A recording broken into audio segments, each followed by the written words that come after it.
Welcome back. Sorry for inconvenience, कुछ technical problems की वजह से आगे लेक्चर को हम LDL 18 पार्ट 2 के फॉर्म में रिज्यूम कर रहे हैं। जो लास्ट स्टेटमेंट आपने लास्ट पार्ट में सुना है वो था ideal solution. Those solution which obeys Raoult's law under entire range of their concentration, pressure, temperature condition, they are known as ideal solutions. Ideal solutions. Next lecture में ideal solution का detail explanation लेंगे, लेकिन ideal solutions ऐसे solutions है जो Raoult's law को ओबे करते हैं under the entire range of their concentration, pressure condition. Topic आगे बढ़ाते हुए आज हम डिस्कस करने वाले हैं components in a vapour phase. Text book में छोटा सा टॉपिक दिया है, composition in a vapour phase के फॉर्म में। Composition in vapour phase. हमने राउल्ट्स लॉ जो डिस्कस किया, ये राउल्ट्स लॉ के अंदर हमने मोल फ्रैक्शन यूज किया था XA and XB। This mole fraction in terms of XA and XB is for a liquid phase. जब सॉल्यूशन लिक्विड फेज में है उसके लिए है। ये जो हम कंपोजिशन डिस्कस कर रहे हैं it's for vapour phase. So vapour phase में दो कंपोनेंट A और B हम ले रहे हैं, और कंपोनेंट A के लिए अगर मैं कहूं कि mole fraction, then it is denoted by YA, and mole fraction of component B, that is denoted by YB. We can calculate that concentration in terms of mole fraction YA and YB for in a vapor phase in terms of YA is equal to PA upon PA plus PB and YB is equal to PB upon PA plus PB. That means अगर कोई solution vapour phase में है तो vapour phase में उसकी composition हम major कर सकते हैं, कैलकुलेट कर सकते हैं by the ratio of pressure of component A divided by total pressure PA and PB। In short it is PA upon P total and YB is equal to PB upon P total. It's composition in a vapour phase. Short में ये फटाफट लिख ले। फिर जो last topic है Raoult's law as a special case of Henry's law, जिसको हम डिस्कस करने जा रहे हैं। फास्ट फास्ट एक छोटा सा टॉपिक है, इसको क्विकली फिनिश करें, कॉपी करो जल्दी से।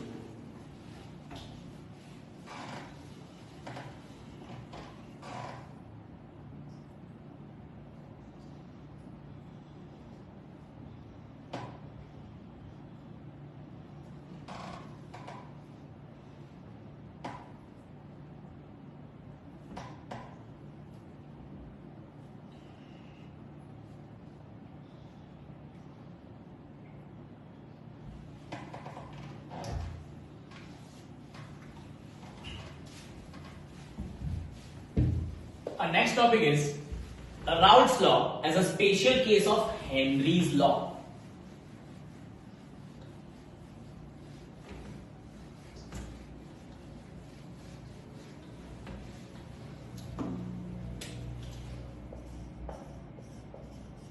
Raoult's law as a special case of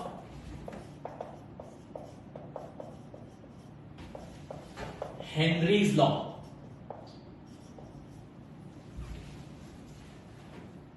Raoult's law. In Raoult's law, we know that PA is equal to PA degree into XA, जहां पर partial pressure of component A in a solution is equal to the product of mole fraction and a pressure of a pure component or pressure of a pure solvent. ये indicate करता है that partial pressure is directly proportional to the mole fraction. In Henry's law, we have a formula P is equal to KH into X. ये Henry's law भी यही indicate करता है that P is directly proportional to X. Raoult, Henry. अगर हम दोनों की comparison करें तो pressure is directly proportional to the mole fraction, pressure is directly proportional to the mole fraction in both the cases. So what is the difference between these two? The only difference is their constants that they are using.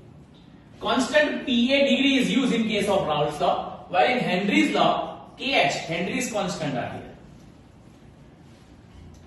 Henry's constant की मैं बात करूं KH, तो अगर KH की value PA degree जितनी हो जाती है तो हम ये कह सकते हैं कि दोनों में फिर कोई फर्क नहीं रहता, और हम ये कह सकते हैं can discuss a Raoult's law as a special case of Henry's law if KH is equal to PA degree. That means if we take KH constant equal to the partial pressure exerted by the pure component, then we can study a Raoult law as a special case of a Henry's law. Henry's law और Raoult's law का difference खाली यही है कि ये दोनों के constant में जो है फर्क है. KH और अगर PA डिग्री की वैल्यू सेम हो जाती है, then we can say that Raoult's law is one of the special case of a Henry's law. तो ये था complete theory related to the vapor pressure, relative lowering vapor pressure, Raoult's law for a non-volatile solute dissolved in a volatile solvent, for a volatile solute dissolved in a volatile solvent, etc. etc. अब ये topic के related कुछ numericals हम discuss करने वाले हैं, और numerical discuss करने से पहले एक लिस्ट प्रिपेयर करेंगे जो हमारे दो लेक्चर नंबर 17 और लेक्चर नंबर 18 का समरी है. So will discuss numericals related to lecture 17 and lecture 18 related to the vapour pressure, जिसमें वेपर प्रेशर कैलकुलेशन है, जिसमें relative lowering of vapour pressure का भी कैलकुलेशन हम डिस्कस करेंगे. इसके अलावा जो लिक्विड इन लिक्विड है वो फॉर्मूला भी एप्लीकेबल होंगे. Let's make a list of formulas first for a numerical part.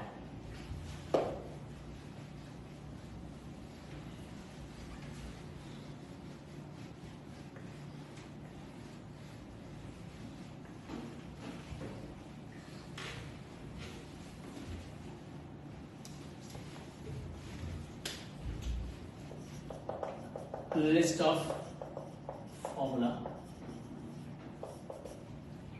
पहला था relative lowering of vapour pressure related formula, which is PA degree minus PA upon PA degree, it is equal to XP. PA degree minus P upon PA degree is equal to XB, called mole fraction of component B. इस चीज को हम आगे अगर हम modified form में लिखे तो PA degree minus P upon PA degree is equal to N2 upon और NB upon NA plus NB के फॉर्म में भी रिप्रेजेंट कर सकते हैं, where mole fraction is a ratio of moles to the total moles. Next जो हमने formula discuss किया था, it's PA is equal to PA degree into XA. Next हमारे पास जो फॉर्मूला था वो था P टोटल का. अगर P टोटल की बात करें तो that is PA plus PB. ये था for non volatile solute dissolve in a volatile solvent. ये था वॉलेटाइल इन वॉलेटाइल, मतलब दोनों ही कंपोनेंट जब वॉलेटाइल होंगे तो total pressure P total is equal to PA plus PB के फॉर्म में इस तरीके से हम फाइंड कर सकते हैं. Now PA is called PA degree into XA and PB is called PB degree into XP. P total का ये फॉर्मूला अच्छे से याद कर लेंगे.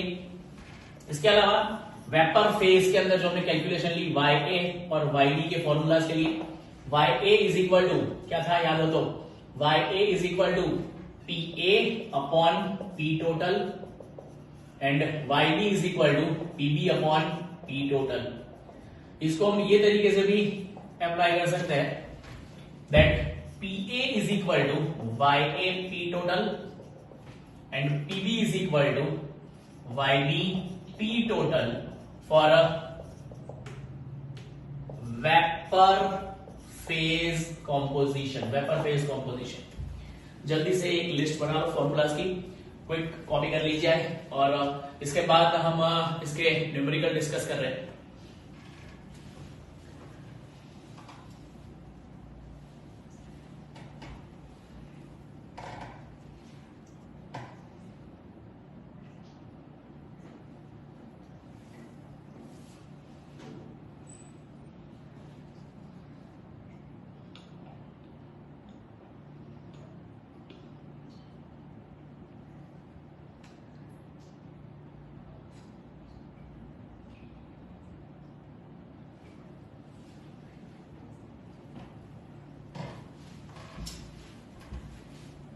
ये जो फॉर्मूला है ये है नॉन वोलेटाइल सॉल्यूट के लिए. ये partial pressure is a product of mole fraction and a pressure in a pure form. Then we have a volatile solute dissolved in volatile solvent, P total find करने का formula. और last में हमने जो ये डिस्कस किया है वो है वेपर फेज कॉम्पोजिशन. मेरे ख्याल से आपने इसका लिस्ट बनाई है. इससे रिलेटेड न्यूमेरिकल जो है वो हम इसी के नेक्स्ट पार्ट में डिस्कस करने वाले हैं. लेक्चर 18 को आगे न्यूमेरिकल के लिए रिज्यूम करेंगे. Till then stay tuned.